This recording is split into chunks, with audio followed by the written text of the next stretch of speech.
노태학 대법관이 어떤 분인지 간단히 말씀을 드리면은 1962년생이에요. 1962년생이니까 학번으로 치면은 몇 학번이냐면 81학번이에요. 그래서 경상남도 창녕에서 태어났는데 고등학교는 대구 초임 그냥 좋은 데에서 초임 시작해가지고 그냥 판사를 엘리트 판사가 가는 코스 쫙 밟아가지고 그래서 뭐 중앙지방법원 같은 데서 판사하다가 서울고등법원에서 판사하다가 그다음에 대법원 재판연구관 하고 대법원 재판연 그냥 판사들 잘 나가는 판사들의 공식이 있어요. 초임은 서울에 있는 서울지법이나 아니면 뭐 동부지원이나 뭐 이런 데서 초임 시작하고 그런데 노태학 대법관은 성남지원이 초임인데 성남지원도 아주 성적이 우수하다는 그런 이야기인 거고 그리고 난 다음에 뭐 미국 유학도 갔다 오시고 뭐 중앙지방법원에서 판사하고 고등법원에서 판사하고 그다음에 대법원에 재판연구관 갔다가 나오면서 부장 달고 부장판사 조금 하다가 사법연수원의 교수가 되신 다음에 다시 중앙지방법원의 부장판사 조금 하다가 고등법원 부장판사로 승진한 다음에 법원장 한 번 정도 하고 법원장 한두 번 하고 더 잘 나가는 분이 예컨대 권순일 대법관 같은 분은 법원행정처 차장한 다음에 대법관 되고 그다음에 노태학 대법관 같은 경우에는 북부지방법원장 하시고 다시 고등법원에서 재판 좀 하시다가 대법관 되시고 이 커리어를 갖다가 이 패스를 갖다가 그냥 그대로 따라간 그런 분이에요. 그러니까 판사 커리어로서는 그냥 특별한 건 없어 보이는데 굳이 말씀을 드린다라고 하면 2020년도에 대법관이 되셨는데 2020년에 대통령은 누구였습니까? 대통령은 문재인 대통령이었고요. 그다음에 대법원장이 대법관을 임명 제청해야 되거든요. 그때 대법원장 누구였습니까? 김명수 대법원장이었고요. 그다음에 자리가 비어야지 대법관이 되는 거잖아요. 그러니까 노태학 대법관이 누구 후임으로 대법관이 됐느냐? 조희대 대법관 후임으로 된 거예요. 그러니까 조희대 대법관이 임기 끝나가지고 이제 이제 옷을 딱 벗는단 말이에요. 그럼 그 자리를 노태학 대법관, 같은 대구 출신의 노태학 대법관이 이어서 대법관이 되신 거고, 그리고 난 다음에 조희대 대법원장이 다시 대법원장으로 올라온 거예요. 그러니까 조희대 대법원장이 노정희 중앙선거관리위원회 위원장 후임으로 노태학 위원장을 갖다가 또 지명을 한 거예요. 이렇게 딱 됐었던 거고 선거관리위원회 위원장은 2022년 5월 17일에 취임하셨다.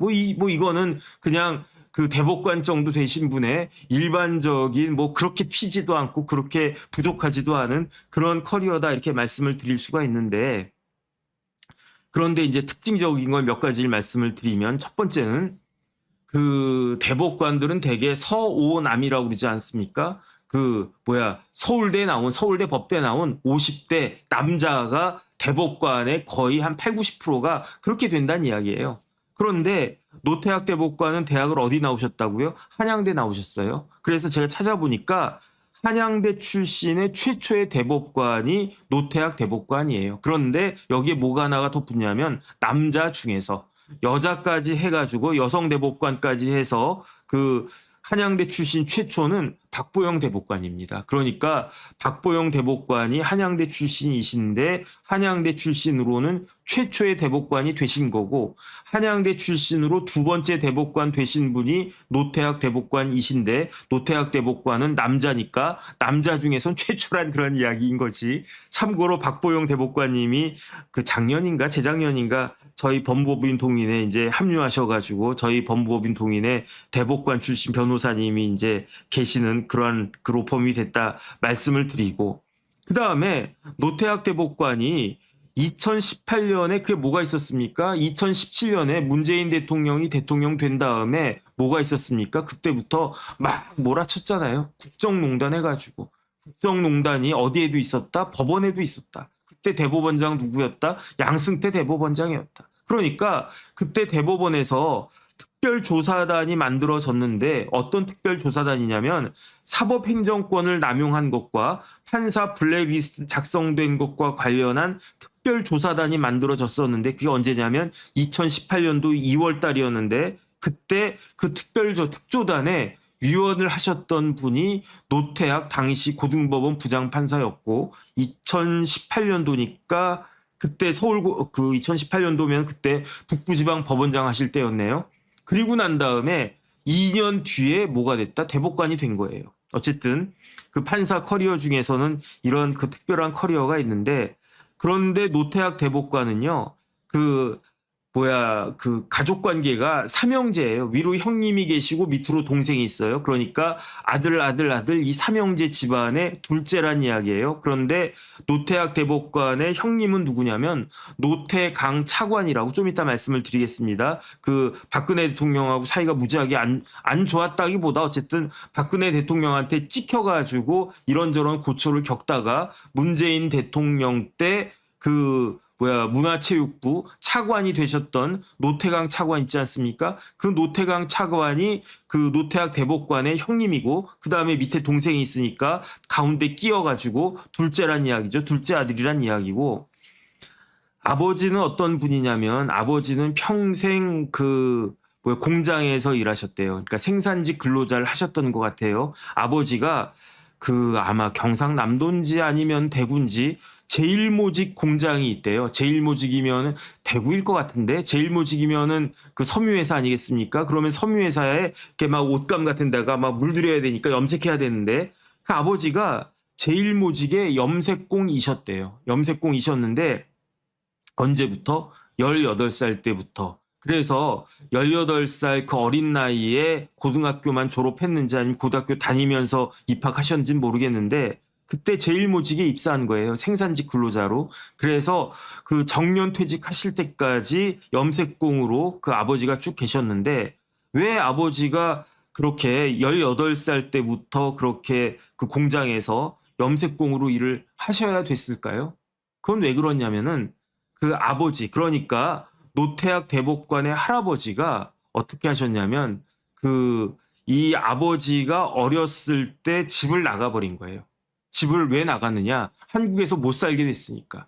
그래가지고 노태학 대법관의 할아버지는 1948년 정도에 일본으로 그냥 건너간 거예요. 그때는 한일 수교가 있지 않아가지고 아마 밀항선 타고 가지 않았을까 그 생각이 드는데, 그런데 제가 찾아보니까 노태학 대법관의 아버지가 33년생이시더라고요. 그런데 할아버지가 일본으로 떠나신 게 1948년이에요. 그러니까 15살 때 그 아버지가 없게 된 거야. 15살 때.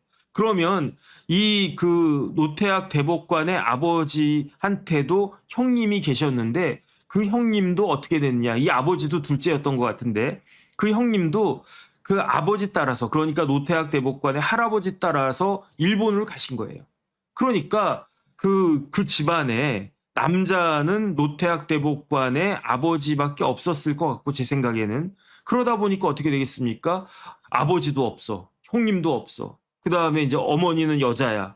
그러니까 어떻게 하겠습니까? 18살 때부터 그때부터 공장 들어가가지고 평생을 염색공으로서 생산직 근로자로서 그렇게 살아오셨는데, 그런데 이 아버지가 굉장히 그 아들들을 잘 키우신 것 같아요. 그래서 제가 말씀드렸지만 노태악 대법관의 형님이 노태강 차관이라고 그랬잖아요. 노태강 그 차관은 그 경북대 나오시고 대구고등학교 경북고 나오신 다음에, 그런 다음에 무슨 공부를 했냐면은 행정고시 공부를 해가지고 행시가 일찍 붙었어요. 그래가지고 그 큰아들은 행시 붙어서 공무원이 됐고, 그 다음에 둘째 아들은 그 사법시험 그것도 재학 중에 합격해가지고 판사가 됐고, 아버지는 고등학교밖에 안 나온 생산직 근로자였는데 아들이, 큰아들은 행시 붙은 공무원 됐고, 작은 아들은 사시 붙은 판사가 됐고, 막내 아들은 뭐 하시는 분인지는 뭐 정확히 제가 안 찾아봤는데 그 노태학 대법관의 동생도 아주 그냥 잘 나가시는 것 같다는 그런 생각이 듭니다. 그런데 중요한 건 뭐냐면은 그 노태학 대법관의 할아버지는 왜 1948년에 한국을 버리고, 그 다음에 가족들을 버리고, 그냥 그 와이프도 있고, 그 다음에 그 애들도 있는데 왜 그런 애들을 버리고 일본으로 가셨을까요? 그게 왜 그랬냐면은 노태학 대법관의 할아버지는 어떤 분이냐면은 그 독립유공자예요. 그래서 건국훈장 애족장까지 받으셨던 분인데, 이분은 그 노차갑 돌아가신 노차갑 선생이라고 하겠습니다. 그 건국훈장 애족장을 갖다 받으셨는데 그 노차갑 선생은 1904년생이시더라고요. 그런데 그 옛날에 한학자였대요. 그러니까 일제시대가 시작되기 직전에 쉽게 말하면은 조선 말에 고종이 임금이었을 때 그때 태어나셔가지고 그래가지고 신학문 배우기 전에 한학을 뭐 집에서 뭐 아버지나 그 뭐 할아버지나 동네 뭐 서당이나 이런 데서 한학 공부를 갖다가 하셨던 분인데 그런데 어렸을 때 아주 어렸을 때 그때 이제 나라가 이제 일본한테 넘어가가지고 그 한반도가 일본의 식민지가 된 거죠. 그러면서 이제 나이가 들면서 우리나라가 나라를 빼앗겼구나. 그다음에 한학을 하셨으니까 우리나라 역사 뭐 다 한문으로 다 뭐 보고 뭐 그러지 않았겠습니까? 그러다가 딱 그 게임 그 뭐야 노태학 대법관의 할아버지 노차갑 선생이 깨어 있는 분이어가지고 안 되겠다 해서 어디에 들어가냐면요. 그 국사 교과서나 이런 거 보면 기억하실 거예요. 신간회라고 하는 게 있어요. 신간회. 그 20대 때 그 신간회에 딱 가입을 하시는 것 같아요. 그래서 신간회에서 활동을 했는데 그런데 이게 뭐 어떤 생각을 하냐면 신간회는 그래도 합법적인 단체 아니었겠습니까? 그러니까 제약이 많은 거야. 그래서 나라를 찾으려면 신간회에서 합법적인 활동만 해가지고는 안 되겠다 해서 신간회를 탈퇴하고 뜻맞는 동지들끼리 정당을 만드는데 그 정당의 이름이 기역당이래요. 기역 니은 할 때 그 기역당. 이 기역당을 창당한 게 1928년인데 그런데 이 기역당 창당해가지고 이런저런 도모를 하다가 그게 그 적발된 거예요. 그래서 1928년에 기역당을 창당했는데 이게 검거가 돼가지고 1928년 12월 27일에 재판을 받는데 그 징역을 받습니다. 징역 3년을 받아요. 어디서 받냐면 대구지방법원에서 일제시대 때 징역 3년형을 받는데 죄목은 뭐였냐면 치안유지법 위반죄로 징역 3년을 받고 그 다음에 그 징역 3년 받았으니까 복역도 뭐 3년까지 다 하셨는지는 모르겠는데 어쨌든 이제 복역을 하신 거예요. 그러니까 일제시대 때 항일운동 하셨다고 해가지고 노차갑 선생에 대해서 1995년에 건국훈장 애족장을 그 우리나라에서 1995년이면 YS가 대통령 때였을 겁니다. 그때 이렇게 추서를 갖다 딱 했는데 어쨌든 다시 일제시대로 돌아가가지고 노차가봉이 1928년 12월에 징역 3년 받았으니까 뭐 1930년 초나 뭐 이 정도나 아니면 만기 출소했으면 그거보다 조금 더 늦을 수도 있고 이제 출소를 한 거예요. 근데 한국에서 내가 뭐 전과도 생기고 했으니까 안 되겠다 해가지고 노차갑 선생이 어디를 가냐면 일본을 가는 거예요. 일본 가가지고 오사카 가가지고 동아일보 오사카 지사를 1937년부터 운영을 하셨대요. 그러다가 1945년에 일제가 패망하고 그리고 난 다음에 오사카에서 한국으로 귀국을 갖다가 했습니다. 노차갑 선생이. 그런데 1945년부터 1950년까지는 특히 1945년부터 그 대한민국이 건국할 1948년까지는요. 우리나라는요. 한반도가 북쪽은 다 소련에 의해서 장악되고 있었던 그런 나라였고 당연한 거죠. 남쪽도 남로당의 바로가 어마어마하게 셌던 시대가 1945년부터 1948년까지였습니다. 그런데 1945년에 노차갑 선생이 귀국을 했어요. 그런데 일본에 있으면서 그 다음에 이거는 우리가 부인할 수가 없어요. 항일 투쟁을 제일 격렬하게 열심히 했던 사람들은 어떤 사람들이다? 공산주의자들이다.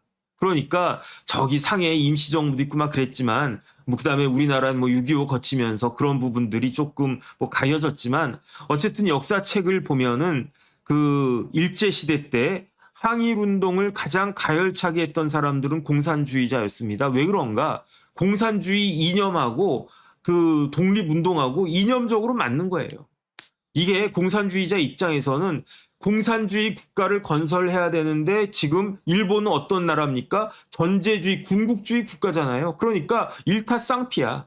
한국의 공산주의자들 입장에서는 일본 제국주의를 없애는 게 어떻게 되는 거다? 그게 공산주의 국가를 건설하는 것도 되고 그 다음에 식민지로부터 벗어나는 것도 되고 그러니까 동기부여가 더블로 되는 거예요. 그러니까 다른 뭐 민족주의자나 아니면 다른 뭐 그런 그 뭐 독립에 대해서 열망을 가진 다른 사람들보다도 훨씬 더 가열차게 투쟁을 했던 사람들이 공산주의자들. 이거는 부인할 수가 없는 거거든요. 그런데 노차갑 선생도 그랬던 것 같아요. 오사카 가가지고 그다음에 그 기존에 신간에 회원하다가 기역당 창당했으니까 얼마나 항일 투쟁에 대한 의지가 일반 사람들보다 강하지 않았겠습니까? 거기에다가 3년 징역 3년 받고 옥고까지 치렀단 말이에요. 그것도 젊은 20대 30대 때 이럴 때. 근데 이런 분이 일본 가가지고 뭐 했겠습니까? 제가 봤을 때는 공산주의 쪽에 굉장히 가깝지 않았을까 그 생각이 드는데, 그런데 일본이 패망해가지고 1945년에 귀국을 했어요. 1945년 8월 15일에 해방이 된 다음에 우리나라는요, 어마어마하게 격동의 시간이었습니다. 1950년에 6.25 터진 게 그게 아주 그냥 뭐 어마어마한 그런 그 클라이막스였지만 그 이전에도 어떤 일이 있었냐면요. 1946년에 뭐가 있었냐면 1945년 8월에 일본이 패망했어요. 그리고 난 다음에 우리나라 정부 없었습니다. 대한민국 없었습니다. 일본 군대와 일본 경찰을 그 대신해 가지고 들어왔던 행정부가 뭐냐면은 미국의 군정 아니겠습니까? 그게 미군정이에요. 그래서 미군정이 1945년 뭐 9월인가 그때부터 아마 시작이 됐었을 겁니다. 그리고 그러다 보니까 그리고 난 다음에 1946년에 어떤 일이 있었냐면 10월 1일에 대구에서 폭동이 일어나요. 어마어마한 폭동이 일어납니다. 대구에서 그다음에 총파업도 하고 그렇게 해가지고 1946년이 지나갔어요. 그리고 난 다음에 1946년에 어떤 일이 있었냐면 대구 폭동이 있기 전에 1946년 6월 달에 그러니까 해방된 지 한 10개월 정도 지난 다음에 이승만 대통령이 1945년 말인가 그때 귀국하거든요. 그래서 이승만 박사가 그땐 대통령 아니었으니까 귀국해가지고 정읍에 가가지고 깜짝 놀랄 말을 해요. 이걸 정읍 발언이라고 하는데 뭐라고 이야기하냐면 지금 현실적으로 그 여러 가지 우리나라의 한 그 조선 민족의 그 역량이나 그 다음에 국제 정세나 이런 것들을 봤을 때 지금 한반도 전체를 통할하는 그러한 그 정부를 세우는 것은 난망해 보이니 일단은 38선 이남에서라도 단독 정부를 세우자. 단정을 세우자. 유엔의 감시하에 총선해가지고 단독 정부를 세우자. 그러니까 그때 1946년 6월 3일에 이게 정읍 발언이거든요. 그러니까 여기에 대해서 특히 남로당에서 어마어마하게 반대합니다. 이거 그러면 나라를 갖다 허리를 자른다는 이야기냐? 결국 이승만의 예측대로 된 거예요. 그런데 어떻게 됐습니까? 여기에 대해서 뭐 엄청나게 반발을 갖다 하고 그다음에 이런 것들 기화로 해가지고 1946년 10월 1일에 대구에서 뭐 어마어마한 그 봉기가 일어나고 옛날엔 폭동이라고 그랬는데 그리고 난 다음에 47년에도 혼란하고 그러다가 48년에 어떤 일이 있냐면요. 그 46년 10월 1일 그 대구 폭동은 어떻게 보면은 자연 발생적이고 우발적인 성격이 강했었는데 그런데 그 사이에 남로당이 힘을 키우고 조직화해가지고 1948년 2월 7일에 뭐가 또 있었냐면 이때 2.7 폭동이 일어나는 겁니다. 어디에서? 대구에서. 왜냐하면요.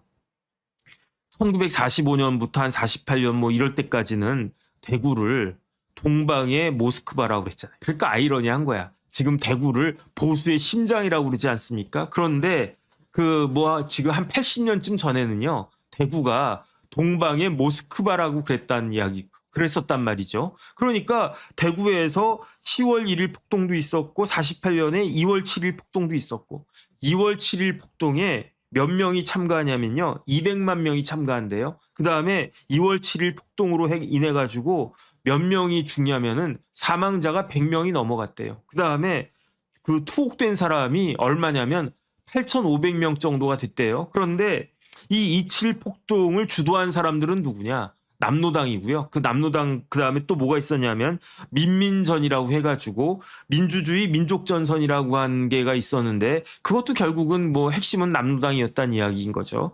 그래서 남로당이 1948년 2월 7일에 27 대구 폭동을 그 뭐라 그럴까 그 뭐야 계획하고 이걸 실행에 옮겨가지고 어마어마한 일이 그 대구에서 있었는데 그때 제일 중요했던 건 뭐냐면요. 이승만의 단정을 반대한다는 거예요. 왜 그랬습니까? 2월 7일에 1948년이에요. 1948년 5월 10일에 뭐가 예정되어 있었습니까? 남한에서만의 총선거가 예정이 되어 있었어요. 그래가지고 5월 10일에 총선이 있고 7월 17일에 헌법 만들어지고 8월 15일에 뭐가 됐습니까? 대한민국이 건국되고 이게 단정입니다. 단독 정부입니다. 그리고 난 다음에 10월 19일에 여순 사건이 발생하고 이렇게 된 건데 이 5월 10일 총선을 막기 위해서 어떤 일이 벌어졌냐면은 제주의 4월 4.3이 이것 때문에 이루어진 거예요. 5월 10일 총선을 막기 위해서 제주에서 누구죠? 뭐 김달삼인가? 이렇게 해가지고 봉기한 게 그게 제주 4.3이고요. 제주 4.3보다 2달 전에 일어났던 게 대구 2.7 폭동이라는 겁니다. 그런데 이 대구 2.7 폭동이 그 남로당에 의해서 조직된 거라고 볼 수밖에 없는데 그런데 투옥이 8,500명 됐다고 그랬잖아요. 그런데 이때 투옥됐던 사람 중에 하나가 바로 노태학 대법관의 할아버지 노차갑 선생이었던 겁니다. 그래가지고 그 노차갑 선생이 이제 투옥돼가지고 뭐 고문도 당하고 막 그랬대요. 그래서 한국에서는 못 살겠다 해가지고 일본으로 떠나보낸 겁니다. 그게 언제다? 1948년이다. 그러니까 노태학 대법관의 아버지가 15살 때 아버지가 떠나버린 거고요.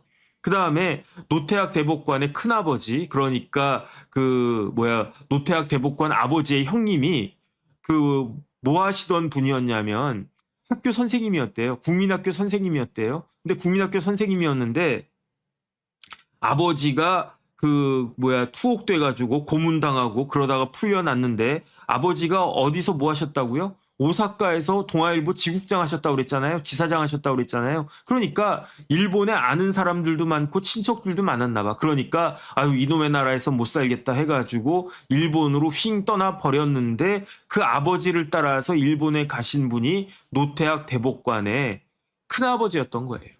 그러니까 노태학 대법관의 아버지는 둘째 아들인데 15살밖에 안 됐는데 아버지도 떠나고 형님도 떠나고 그럼 어떻게 해야 되느냐? 내가 장남 역할을 해야 되겠네.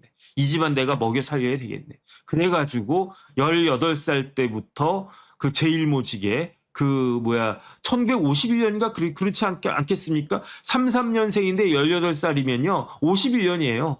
아직 6.25가 한창일 때 그때 그래도 이제 내가 먹여 살려야 되겠다. 우리 가정 먹여 살려야 되겠다 해가지고 제일모직 공장에 취직하신 분이 노태학 대법관의 아버지였다는 그런 이야기인 거고.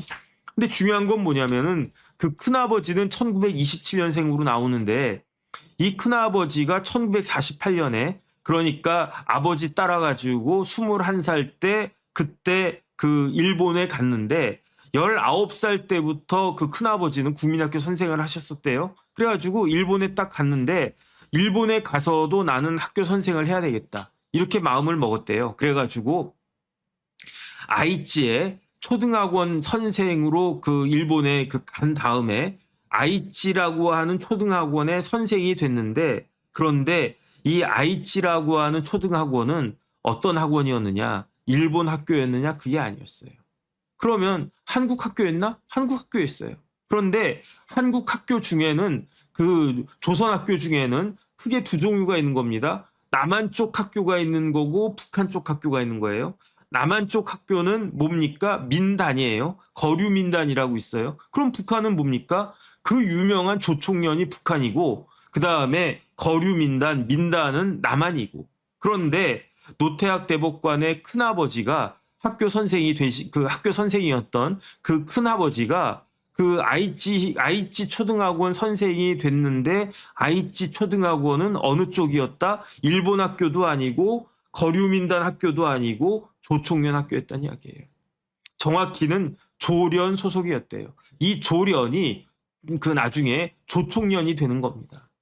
그래가지고 노태학 대법관의 큰아버지가 그 할아버지는요 1967년에 돌아가셨어요. 일본에서. 그래가지고 아마 돌아가실 때까지 한국 못 오셨을 것 같아요. 노태학 대법관의 큰아버지, 저기 할아버지가. 그런데 이제 세상이 좋아지고 그러니까 큰아버지는 몇십 년 만에 저기 한국에 딱 돌아와가지고 제가 기사를 찾아보니까 노태학 대법관의 큰아버지가 인터뷰한 게 있더라고요. 한겨레인가 어딘가 그 인터뷰한 기사가 있었는데 이거 어떻게 되십니까? 뭐 제 이름은 뭐 누굽니다. 그다음 제 아버지는 그 누구야 노차갑 선생이라고 그 독립운동 하셨던 분입니다. 근데 어떻게 일본 가셨습니까? 우리 아버지가 27 폭동에 연루돼가지고 그래가지고 깜빵 가가지고 수감되고 거기서 그냥 고문 엄청나게 세게 당하고 그래가지고 어쩔 수 없이 일본으로 다시 돌아갔는데 저도 아버지 따라서 갔었습니다. 그럼 일본에서 뭐 하셨습니까? 초등학원 선생했습니다. 어느 쪽이었습니까? 조총련이었습니다.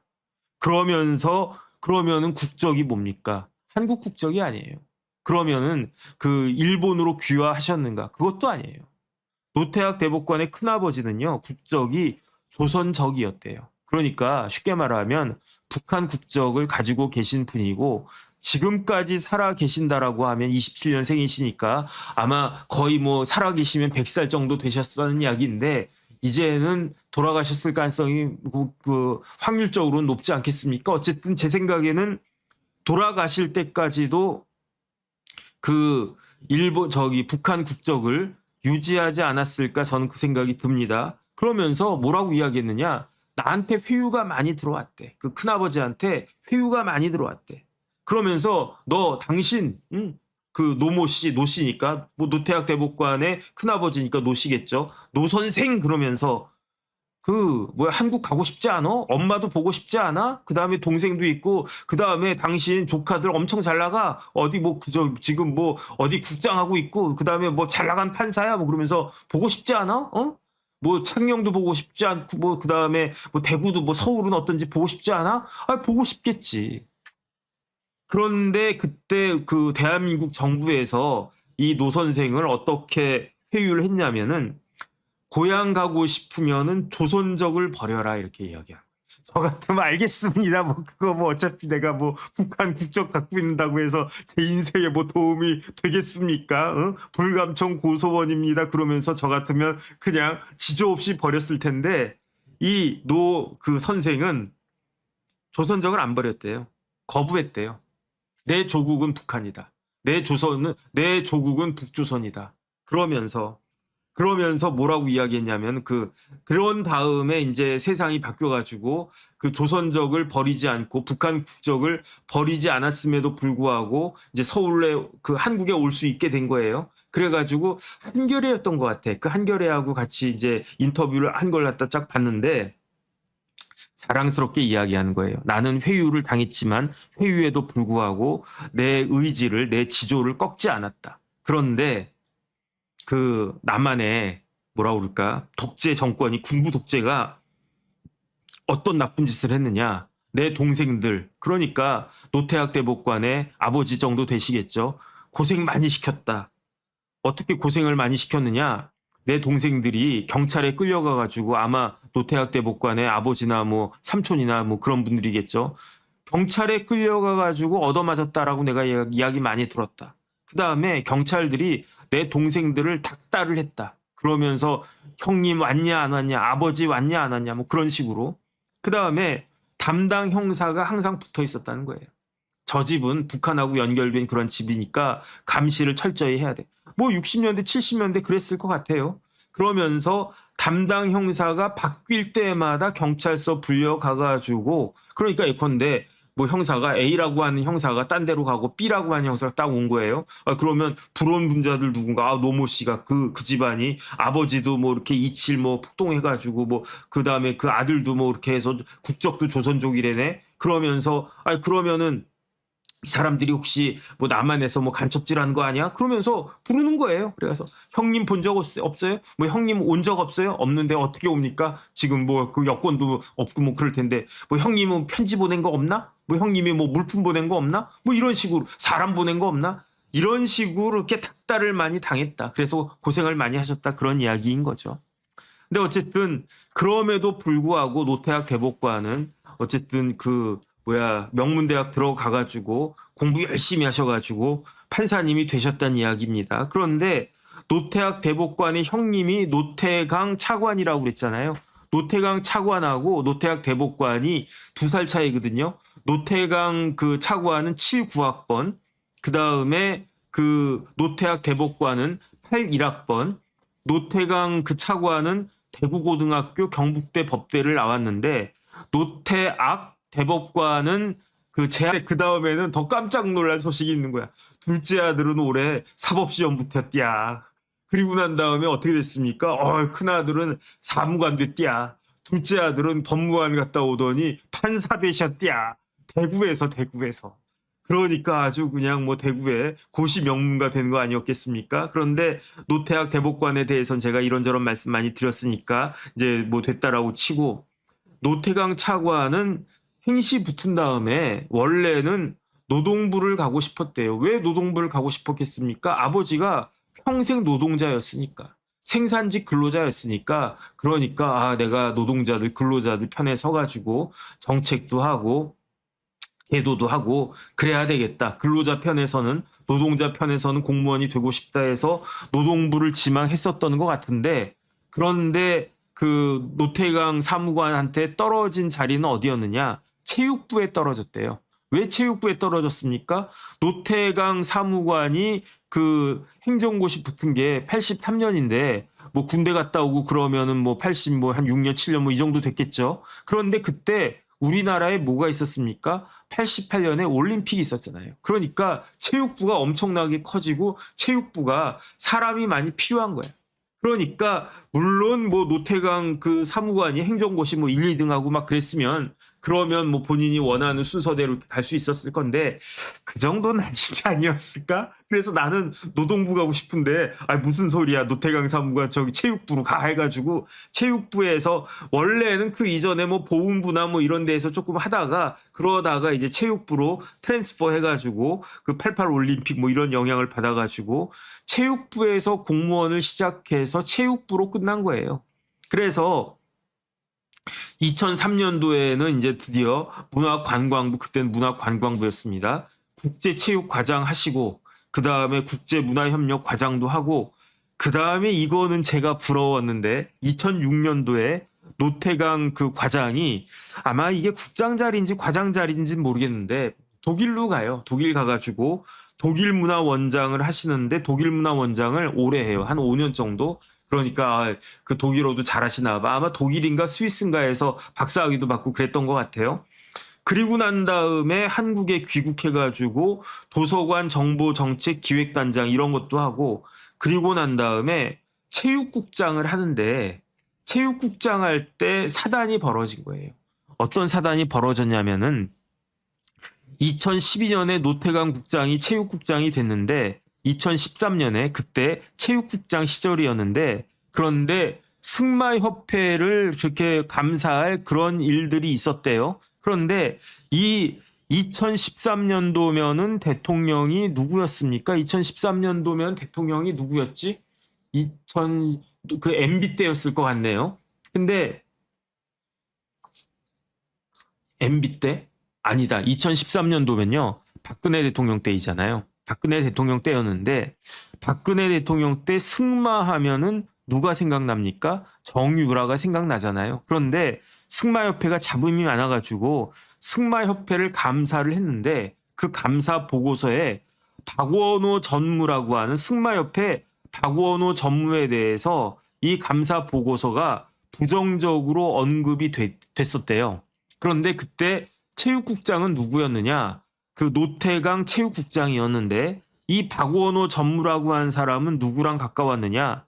최순실이랑 가까웠대요.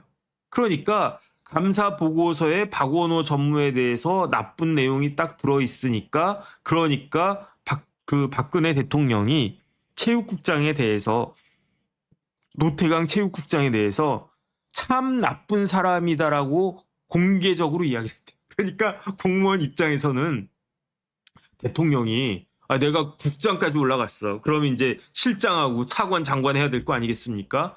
뭐 옛날에 사무관, 서기관, 과장할 때랑은 다르잖아요. 근데 내가 드디어 이제 국장이 됐어. 공무원의 꽃이라고 할 수 있는 국장이 됐어. 그것도 문화체육관광부에 있어서 문체부에 있어서 핵심적인 보직이 체육국장 아니겠습니까? 그래서 열심히 일을 갖다 딱 하는데 근데 뭐 나름대로 소신껏 감사 보고서 승마협회 관련해 가지고 감사해서 보고서를 딱 올렸는데 그걸 보고 대통령이 그 국장 참 나쁜 사람이네요라고 이렇게 이야기했다는 거예요.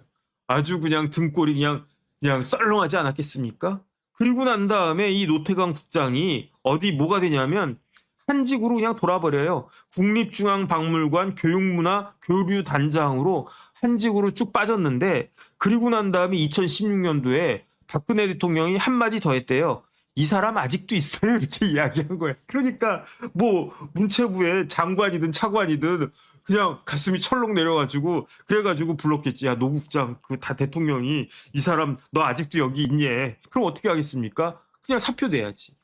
그래가지고 노태강 국장이 2016년도에 사표를 냈는데 그리고 난 다음에 이제 공무원들은 이제 그 현직에서 물러나면 그래도 무슨 산하단체나 그런데 이제 보내주지 않습니까? 그래가지고 내가 여기 가야지 하고 생각을 했었는데 그게 뭐 국민체육진흥공단인가? 뭐 어쨌든 그 자리로 가려고 그랬는데 오히려 그 당시 청와대에서 무슨 소리야? 노 국장 그렇게 좋은데 보내면 어떡해? 그 이야기를 했대요. 그래가지고 그 원래 그 예정됐던 좋은 자리 못 가고 간 게 어디냐면 스포츠 안전재단 사무총장으로 간 거예요. 2016년도 6월 달에. 그러니까 느낌만 딱 해도 물론 스포츠 안전재단도 중요한 자리겠죠. 하지만은 뭐 국민체육진흥공단 이런 데에 비하면은 조금 격이 떨어지는 그러한 조직 같은 느낌이 들지 않습니까? 맞는 말일 거예요. 뭐 이게. 그러니까 여기 보냈겠지. 대통령이 참 나쁜 사람이고 이 사람 아직도 공무원 하고 있냐? 이렇게 이야기했는데 어떤 공무원이 그 공무원을 좋은 자리에 보내도록 했겠습니까? 그런데 이제 밥줄을 끊을 수는 없으니까 스포츠 안전재단 사무총장으로 그러니까 문체부에 사표를 내고 간 게 스포츠 안전재단 사무총장이었는데 그게 언제냐면 2016년 6월 달이었어요.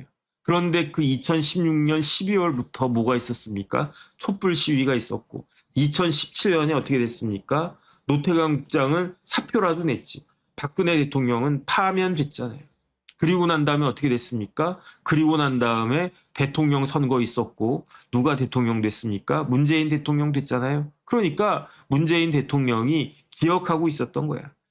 박근혜 정권이 저렇게 무너지게 되는데 결정적인 것은 최순실이고 최순실에 따른 정유라인데 이 정유라 이런 것들이 이렇게 슬금슬금 문제가 나올 수 있게 한 게 이 승마협회 감사 보고서였는데 그때 체육국장이 노태강 국장이었고 그다음 그 노태강 국장이 박근혜 대통령한테 찍혀가지고 지금 저기 한직에서 이러고 있네. 그러니까 이 사람은 뭐 구제해 줘야 되겠다 그런 생각도 들고 상징적이 되잖아요. 그러니까 문재인 대통령의 인사 중에 뭐 어마어마하게 제일 상징적인 자리는 누가 뭐라고 해도 1번은 윤석열 검사장 아니었습니까? 중앙지검장 윤석열. 제가 여러 번 말씀드렸지만 2017년 6월인가 그때 5월이었던 것 같습니다. 그 중앙지검장 윤석열 딱 그러는데 기자들도 와 이랬고 저도 황당해가지고 이야 정권이 바뀌긴 바뀌었구나. 그 다음에 민정수석이 조국이 되고 그만큼의 임팩트는 없었지만 문화체육부 차관으로 노태강 국장을 임명했습니다. 언제? 2017년 6월 달에. 그러니까 윤석열이나 조국만큼은 아니었어도 노태강 국장이 차관으로 발탁된 거는 이것도 굉장히 놀랄만한 일이었고요. 그다음에 노태강 국장이 차관됐다 해가지고 신문에 많이 나왔었습니다. 그래서 노태강 차관이 2017년 6월부터 차관 오래 했어요. 2019년 12월까지 그러면 18년, 19년 한 18년, 19년 2년 반을 문체부 차관했습니다. 차관 2년 반 하면 오래 하는 거 아니었겠습니까? 그리고 난 다음에 확실히 좌파는요 잘 챙겨줘요. 그것도 한 번만 챙겨주는 게 아니라 여러 번 챙겨주는 것 같아요. 물론 노태강 차관님이 역량이 되시고 그다음에 독일어도 잘하고 그다음에 독일문화원 원장도 하고 그러셨으니까 그랬겠지만 어쨌든 노태강 차관이 뭐가 되냐면은 스위스 대사가 돼요. 언제 되냐면 2020년 11월에 문재인 정권 후반기에 그 문재인 대통령이 노태강 차관을 스위스 대사로 임명을 해주고, 그리고 난 다음에 정권 바뀌어가지고 2022년 10월까지 2022년 5월부터 그 윤석열 정권이었는데, 그래도 윤석열 정권이 뭐 이렇게 인사도 뭐 늦게 하고 막 그러지 않았습니까? 문재인 대통령이 임명했던 사람들 중에 윤석열 대통령 탄핵될 때까지 자리 유지했던 사람들 무지하게 많았었어요. 어쨌든 스위스 대사를 문재인 대통령이 임명한 스위스 대사 노태강이 2022년 10월 14일까지, 그러니까 정권이 바뀐 다음에 5개월이 지나도록 스위스 대사를 하고 앉아 있었단 이야기예요. 그냥 그러다가 지금은 뭐 더 좋은 일 하고 계시겠죠. 그런데 이 노태강 그 차관이 노태악 대법관의 친형님이 되시겠다. 일단 이 말씀을 갖다가 드리는 거고요. 그 다음에 뭐 이제 권순일 대법관하고 노태악 대법관하고 뭐 이것저것 겹치는 게 많이 있는데, 예컨대 이제 뭐 선관위원장도 같이 했고, 그 다음에 이재명 대통령 공직선거법 위반죄가 2번 있었습니다. 하나는 경기도지사일 때, 또 하나는 여당의 그 민주당의 그 당시 여당의 대통령 후보일 때. 그런데 첫 번째 경기도지사일 때 공직선거법 위반죄에 있어서 어떻게 됐다고 그랬습니까? 5대5까지 갔었는데, 그때 순서대로 해가지고 11번째 이게 두두두두두두 유죄냐 무죄냐 무죄냐 유죄냐 두두두두, 여기에 손을 갖다가 들어주는 사람의 결정에 따라 가지고 유죄냐 무죄냐가 결정이 됐는데, 그때 무죄에다가 딱 표를 던진 사람이 누구라고요? 그게 권순일 대법관이라고요. 그러니까 김명수 대법원장은 자동빵으로 그 다수 그 표에 그 표를 얹을 수밖에 없어가지고, 그래가지고 7대5가 된 겁니다. 7대5가. 그런데 그때 노태악 대법관도요, 그때 대법관이었어요. 그러면 노태악 대법관은 그때 유죄라고 했을까요? 무죄라고 했을까요? 유죄라고 했습니다. 그러니까 유죄 5표 중에 1표가 그게 노태악 대법관이었어요. 그때 이재명 경기도지사는 유죄다라고 그 판단했던 사람이 박상욱 대법관, 이기택 대법관, 안철상 대법관, 이동원 대법관, 그리고 노태악 대법관이었던 거예요. 무죄라고 했던 사람은 권순일 대법관, 김재영 대법관, 박정화 대법관, 민유숙 대법관, 좀 전에 말씀드렸던 노정희 대법관, 그리고 지금 헌법재판 소장하는 김상한 대법관, 거기에다가 김명수 대법원장. 그런데 뭐 제가 지난번에 말씀드렸던 것 같은데 5대5까지 팽팽하게 갔었어요. 2명 남았었어요. 김명수 대법원장, 권순일 대법관. 그런데 김명수 대법원장은 전혀 중요하지가 않아요. 왜냐하면 그 권순일이 유죄라고 하면 유죄인 거고 무죄라고 하면 무죄인 거고 따라갈 수밖에 없는 그런 관행이 있었으니까. 그런데 그 권순일 대법관은 무죄라고 했는데 노태악 대법관은 유죄라고 했던 거예요. 그런데 그 권순일 대법관의 뒤를 이어서 노태악 대법관이 중앙선거관리위원회 위원장이 됐던 거고요.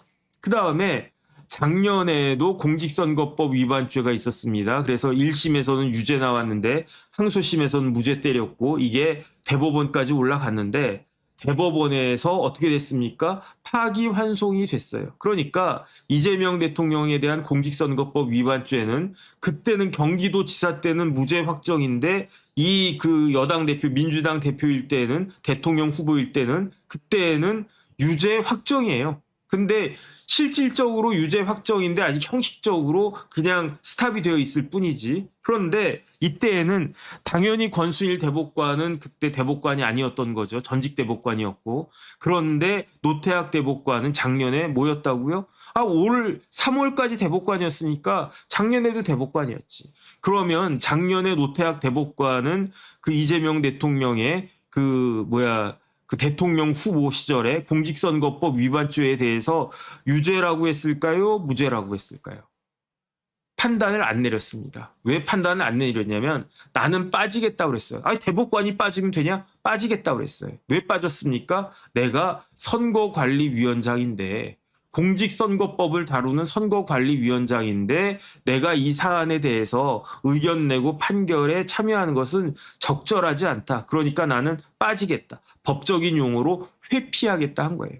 저는 노태학 대법관의 그 생각이 맞다고 생각합니다. 선거관리위원장이 이 중요한 사건에 있어서 자기가 뭐 이렇게 저렇게 하는 거는 적절해 보이지 않아요. 어차피 다른 대법관님들이 알아서 결정하면 되는 거 아니었겠습니까? 그러니까 여기에서도 권순일 대법관하고 노태학 대법관이 차이가 나는 거예요. 권순일 대법관도요. 경기도지사 그 이재명 피고인에 대해서 그 전원합의체 판결을 할 때 빠졌어야 돼요. 제가 봤을 때는. 왜냐? 그때 선거관리위원회 위원장이 권순일이었으니까.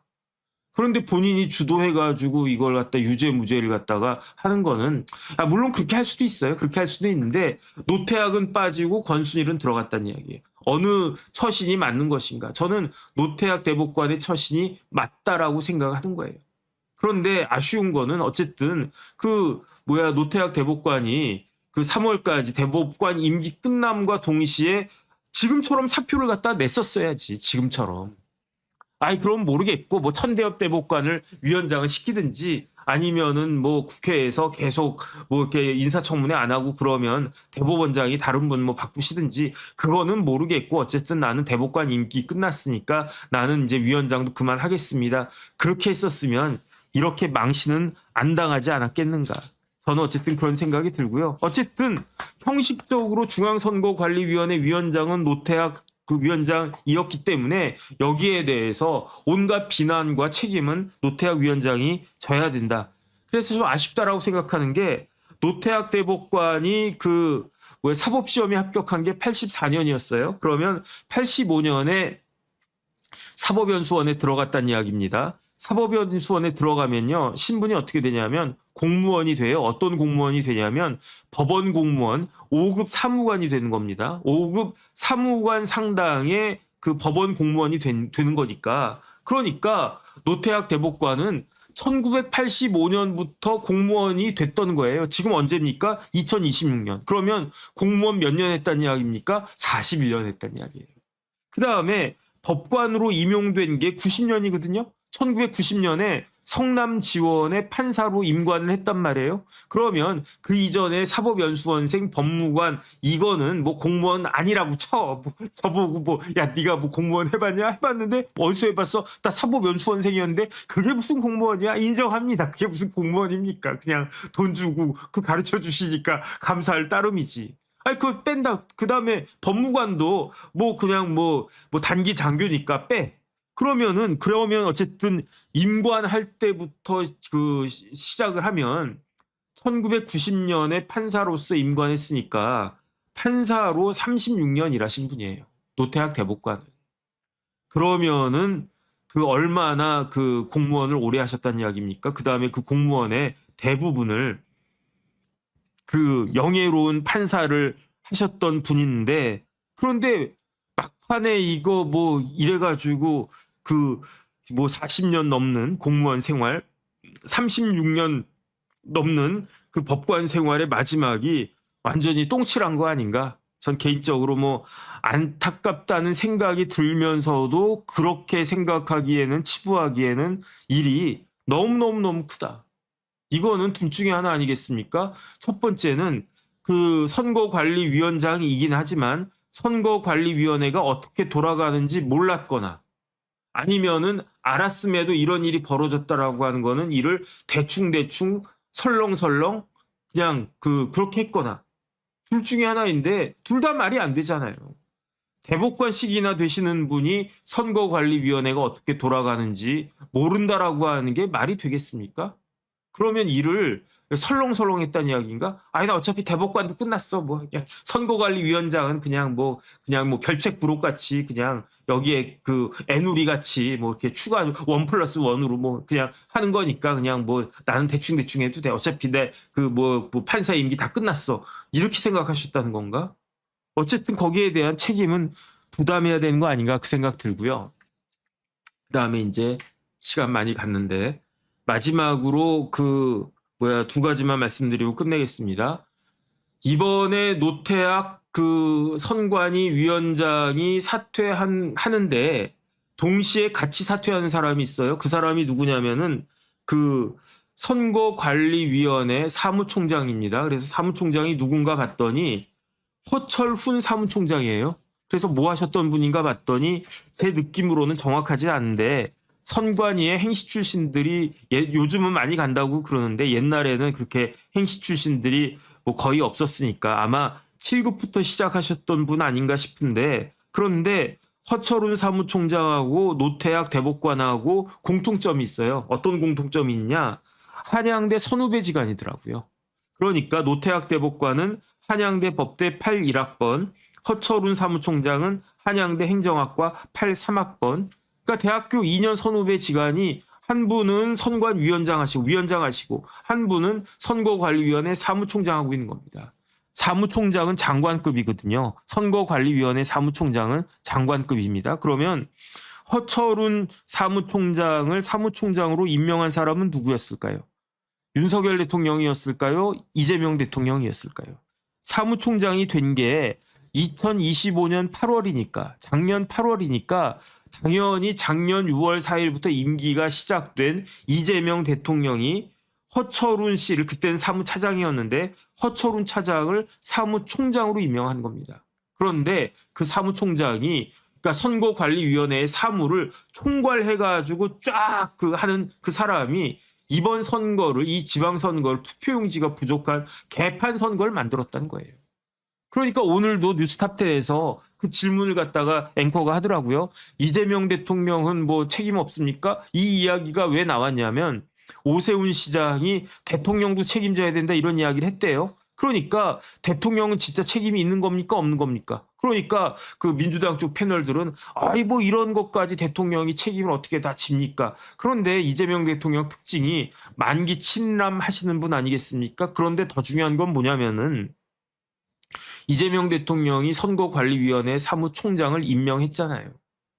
그러면 이재명 대통령이 여러 사람 중에서 예컨대 제가 또 이제 선거관리위원회 들어갔다고 치고 선거관리위원회 사무총장으로 누가 좋을까? 정혁진이가 좋을까? 허철훈이가 좋을까? 정혁진이 생긴 것도 찐빵 같고 저 새끼는 맨날 맘모스빵만 처먹으면서 일도 안 할 것 같아.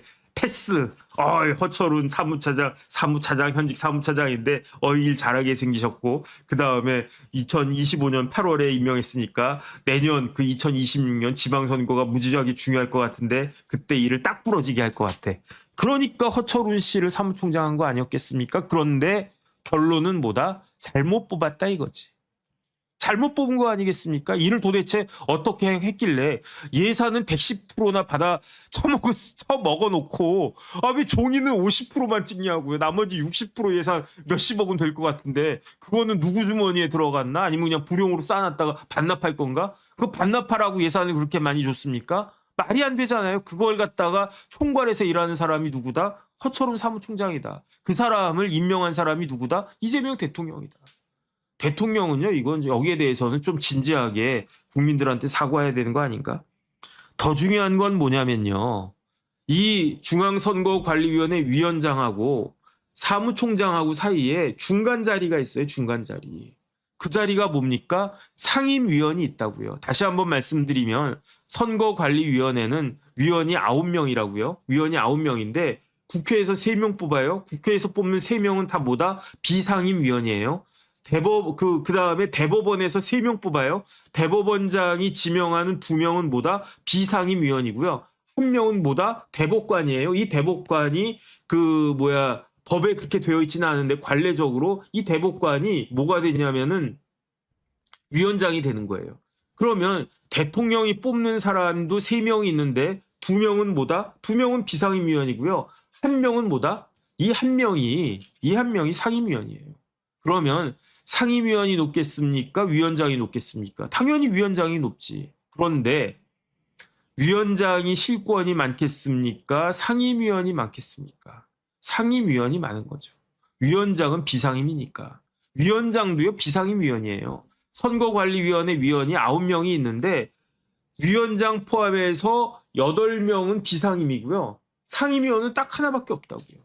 그런데 지금 선거관리위원회 상임위원 누구냐면은 위철환 위원이에요. 위철환 위원은 제가 몇 번 뵌 적이 있어요. 어떻게 봤냐면은 위철환 위원이 변호사거든. 단순한 변호사가 아니라 변협 회장 하셨던 분이에요. 그래가지고 변협 회장 선거할 때 찾아와서 아이고 뭐 잘 부탁드립니다 이렇게 인사도 하고, 그다음 뭐 그 기억 못 하시겠죠. 그다음에 변협 회장 하실 때 제가 변협 갈 일 있을 때 인사도 한두 번 드렸던 것 같은데 물론 기억 못 하시겠지만 어쨌든, 그런데 이 위철환 변호사를 이재명 대통령이 작년 10월에 선거관리위원회 상임위원으로 임명해버린 거예요.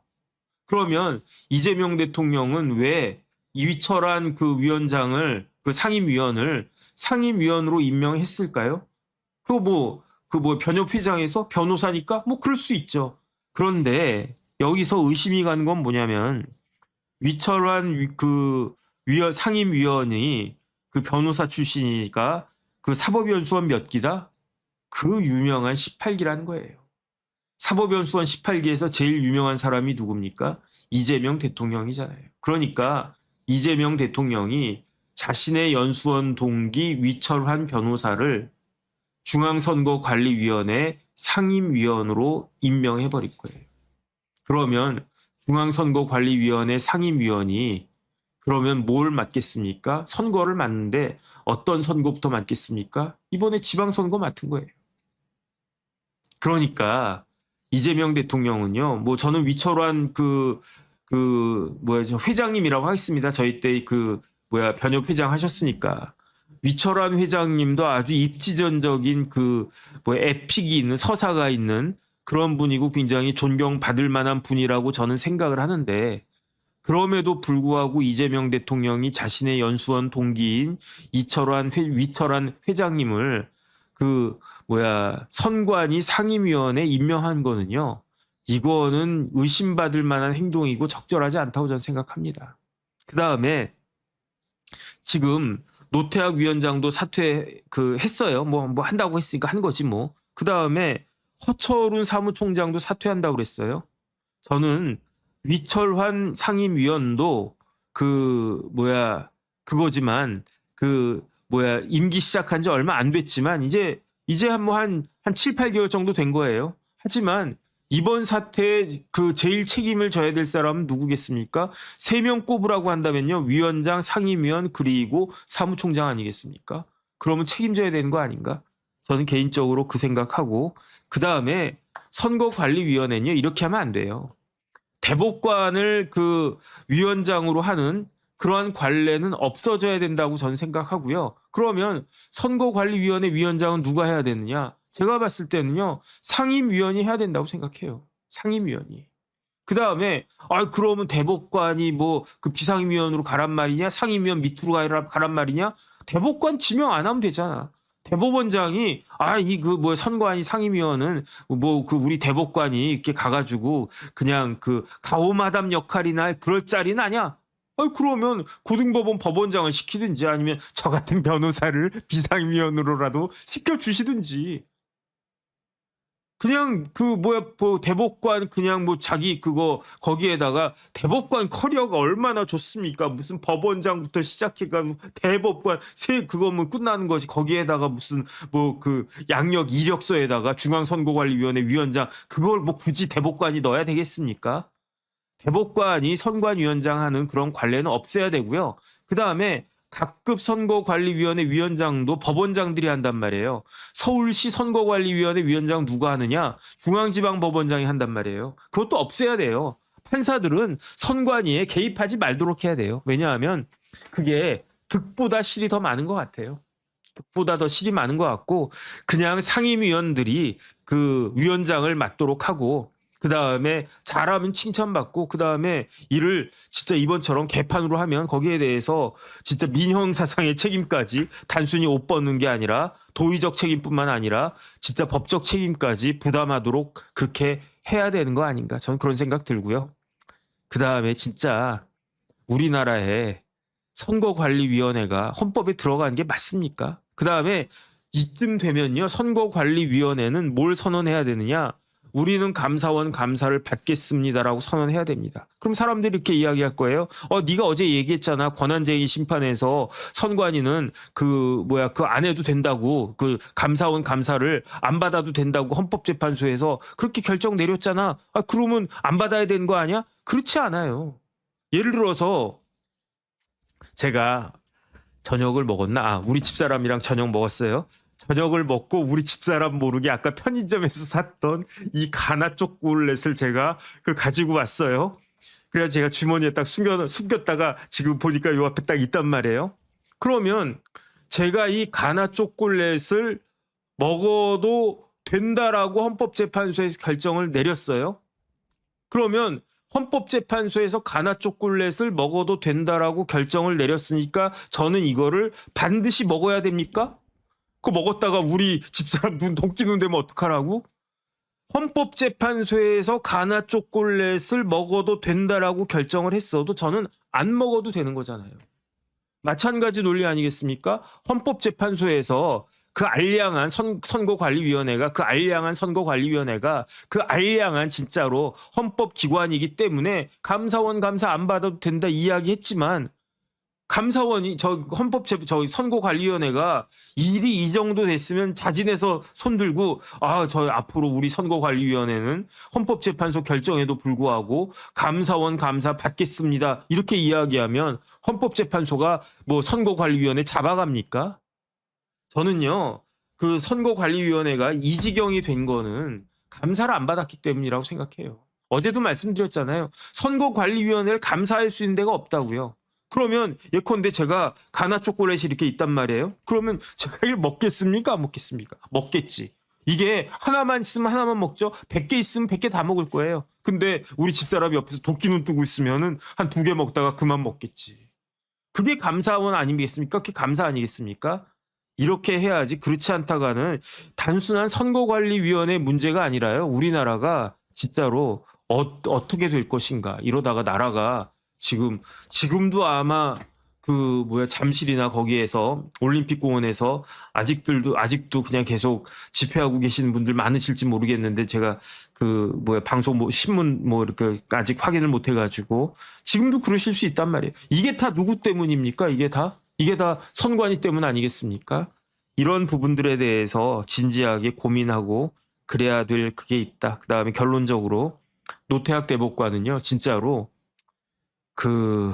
이 부분에 대해서 명확하게 설명하시고 책임을 지시는 게 그게 국민들에 대한 도리가 아닐까, 예의가 아닐까, 저는 그런 생각 듭니다.